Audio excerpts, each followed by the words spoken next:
e começamos a imitar um pouco o que está à volta. É uma tendência natural. Mas não quero entrar nesse campo para já, até porque esse é o assunto de amanhã.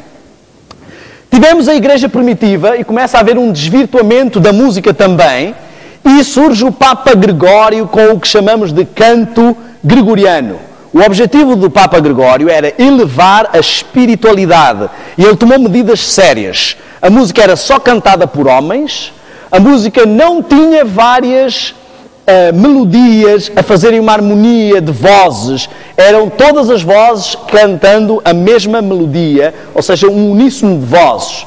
E a parte mais importante dessa música era a letra.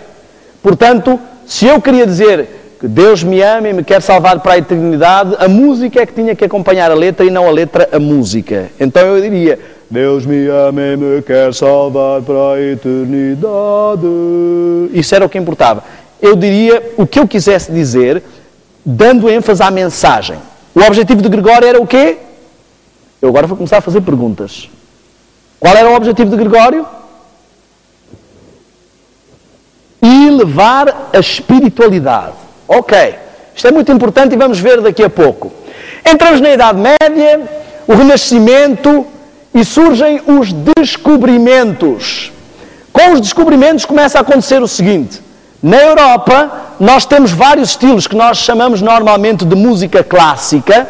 Temos o Renascimento, o Barroco, o Clássico, o Romântico, mas esta música era dirigida pelos mecenas que patrocinavam e pela Igreja, então muita dela era sacra. E era uma música extremamente melódica, rica em instrumentos. Quando se sai para os descobrimentos, vamos encontrar outros géneros de música. Enquanto na Europa estavam, encontramos em África um de tambores. Há um deparar-se com uma nova cultura, mas há um fator semelhante. Quem mais incentiva a música e onde a música é mais utilizada também é na religião. Normalmente, o feiticeiro é até um dos que mais entende de tambores e de música. Então, os europeus vão para a África e levam a sua música meio melódica, do chamamos clássico, que o correto seria dizer música erudita, e encontram a música rítmica dos africanos. Pegam nesses africanos e levam para o Novo Mundo, onde estão os índios. E encontram agora a música dos índios, que também é ritmada. E a música também está fortemente ligada à religião. Quem dirige a música é o xamã, e a música tem efeitos religiosos. Dança para afastar os maus espíritos, dança para chamar os bons espíritos, dança para ter uma boa colheita, dança para afastar as pragas da colheita, enfim, fortemente ligada à religião.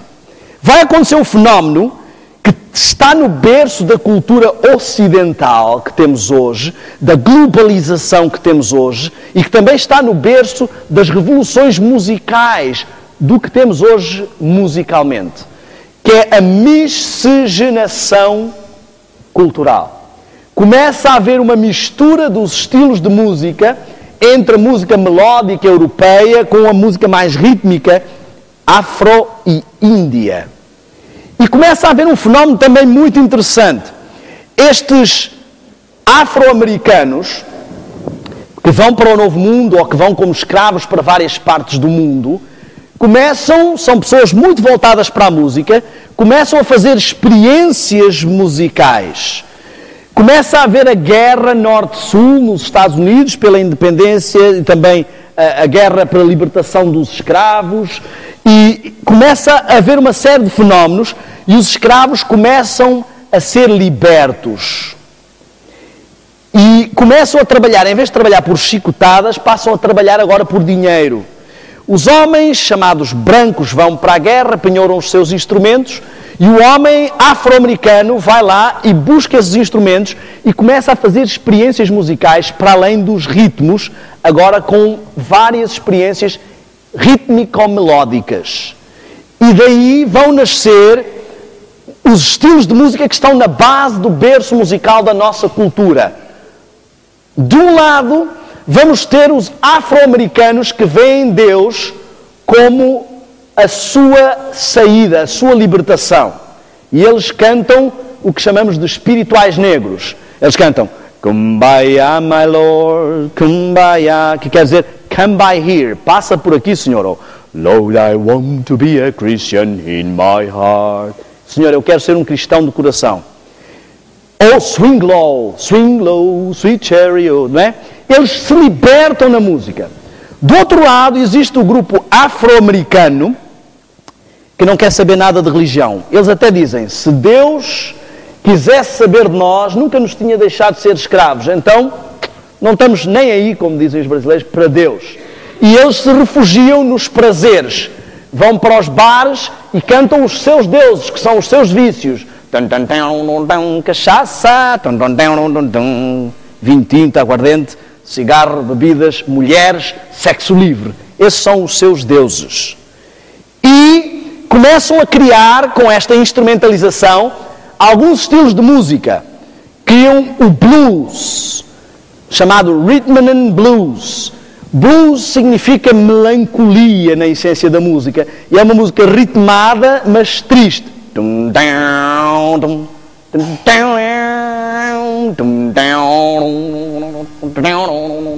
Toda ritmada, mas muito triste. Criam o swing e o jazz. Seria interessante, o jazz é uma música dinâmica de clímax. Seria interessante analisar o significado dos nomes destas músicas, destes estilos. Blues, já vimos, melancolia, é o que se chamaria no Brasil de curtir a fossa. Não é? Eu estou triste, mas até eu curto isso. Hoje existem muitas pessoas que ouvem aquelas bandas depressivas, muito do pop britânico é também depressivo. Eu gostava muito de música depressiva, Nirvana, Radiohead, coisas assim, um pouco para baixo, não é? Também gostava de músicas animadas, mas às vezes sabia bem curtir a fossa. Swing significa balanço.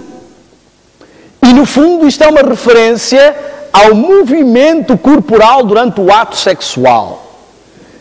E temos jazz, que é uma derivação de uma forma obscena de se referir à ejaculação, porque a música representa um clímax na sua essência e apresentação.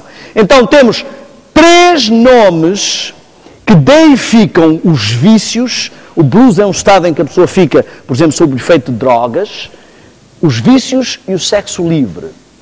Nascidas de um grupo de pessoas que rejeita Deus como sua saída. Ao haver a instrumentalização, vão destas 2 cisões nascer 2 estilos de música. O gospel, que é basicamente a instrumentalização dos espirituais negros.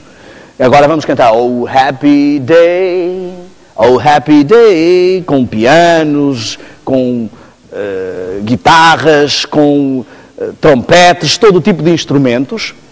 E do outro lado, nasce o rock and roll, que é a base de toda a música pop e que é irmão gêmeo, digamos assim, porque nasce dos mesmos pais, desta música, do berço da miscigenação cultural, é irmão gêmeo de quase todos os estilos que se ouvem hoje, desde o rap, do hip hop, do heavy metal, do reggae.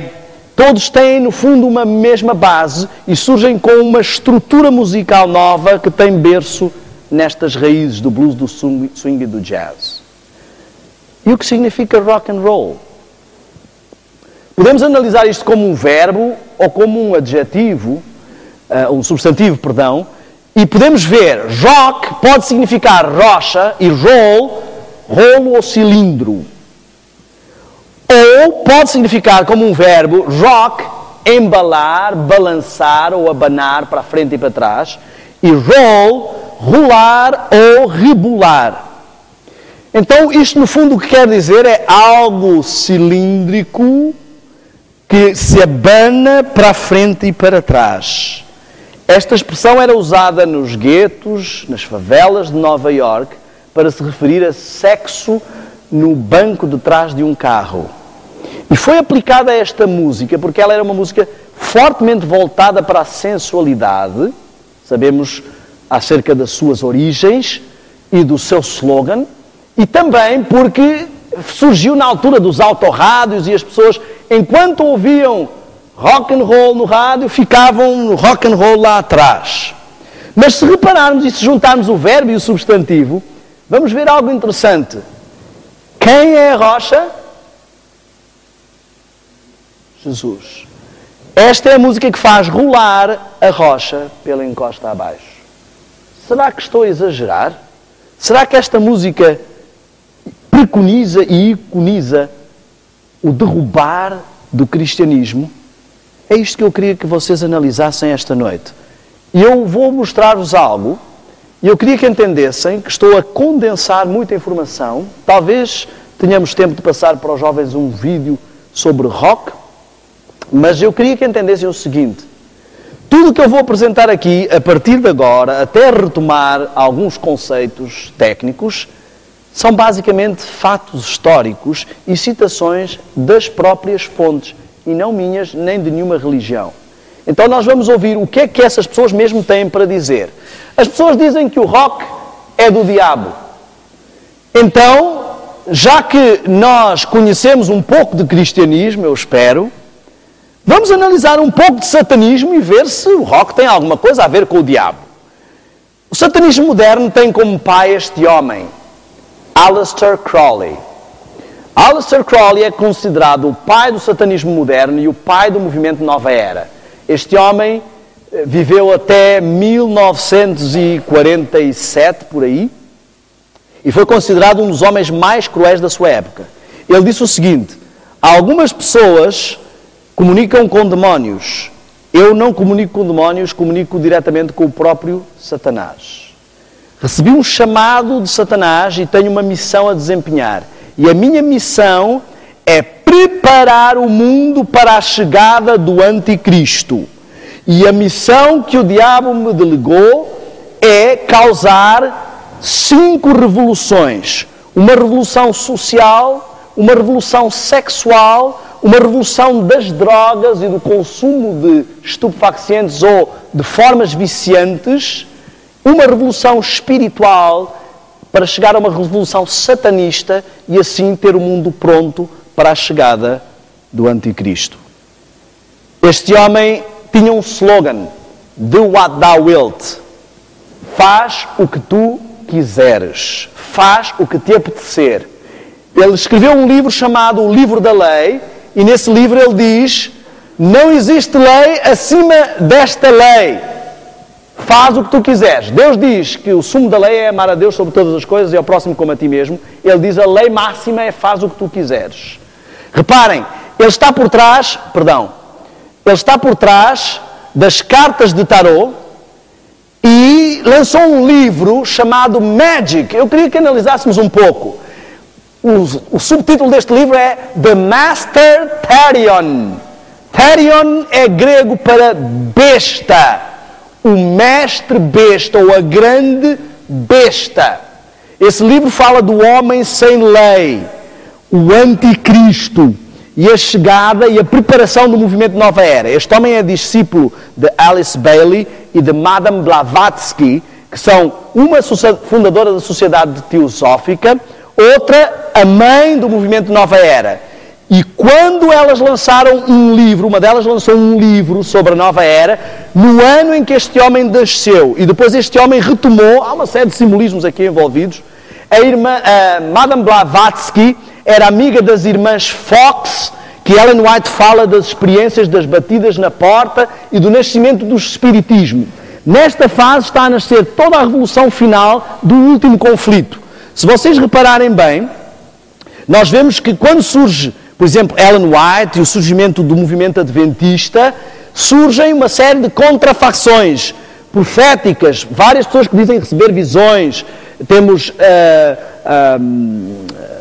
movimentos que vão surgindo, até mesmo o evolucionismo surge nessa altura, o comunismo, o marxismo surge nessa altura, o espiritismo surge nessa altura, a cientologia surge nessa altura, o mormonismo surge nessa altura, os testemunhas de Jeová surgem nessa altura. muitos deles preconizando, dizendo que recebem visões ou que são o cumprimento de um ciclo profético. Nós vamos falar sobre isso no sábado. E este homem vem logo depois dessas revoluções para preparar a chegada dos anos 60 e de toda essa revolução. Eu queria que entendêssemos o seguinte. Por exemplo, os Red Hot Chili Peppers usam este símbolo no álbum Sugar Magic. Este símbolo é um símbolo que representa o homossexualismo. É como se fosse um homem por trás de outro. E a palavra magic, colocada desta forma, está ligada a vários símbolos satânicos. Temos aqui pentagramas invertidos, yin e yang, o equilíbrio, as religiões orientais. O que estamos a presenciar aqui é o nascimento de todo o berço do movimento Nova Era. Eu queria que entendêssemos o seguinte. Todas as revoluções dos anos 60 que mudaram a nossa sociedade nasceram lideradas por discípulos de Aleister Crowley. Harry Hay era discípulo de Aleister Crowley e liderou o movimento de libertação sexual e movimento gay.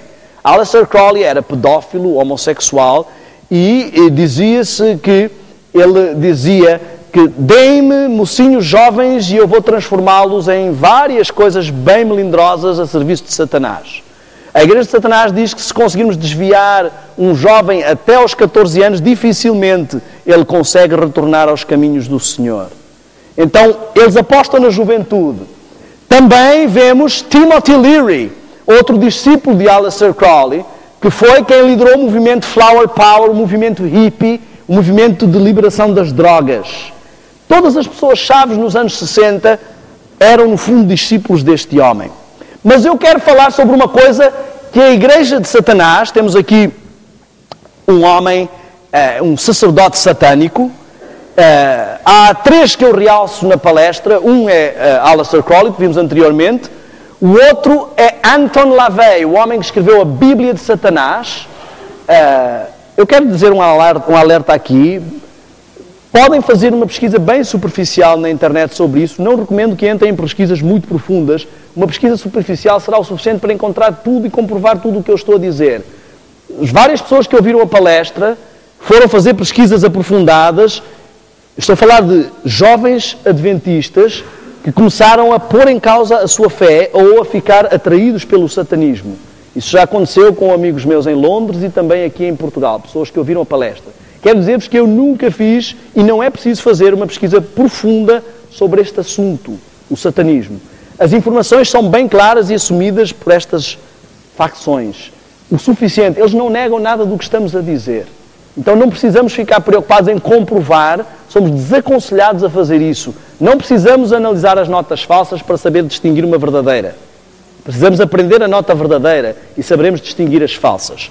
Bom, mas este homem, portanto, estava a falar de Anton LaVey, que escreveu a Bíblia de Satanás, que é um manual forte, utilizado nos meios satânicos, e que investiu Marilyn Manson como sacerdote satânico.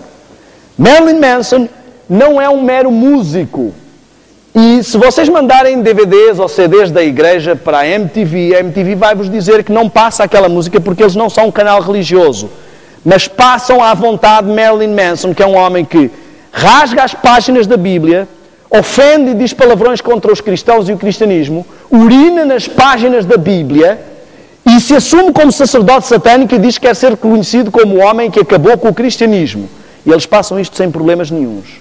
Eu assisti ao aniversário dos Doors na MTV, uma reportagem sobre isso, em que aparecia a Jim Morrison a cantar com voz de mulher, vozes diferentes, absolutamente possuído. Cantava com várias vozes, voz de possuído. Isso passou na MTV. A MTV também tem vários, não estou aqui nada contra nenhuma marca, a MTV tem várias publicidades com simbologias satânicas. No Natal lançaram uma publicidade que representava a iniciação de um ritual satânico. Tem um outro spot publicitário onde aparece Adão e Eva a comerem uma maçã, atiram a maçã para o chão, a maçã fica o M e a serpente vem e faz o TV. Então eles assumem claramente que há algo por trás da música, principalmente da música que eles apresentam. E este homem, Rex Church, é um sacerdote satânico da atualidade e ele fez uma declaração que eu gostaria de realçar.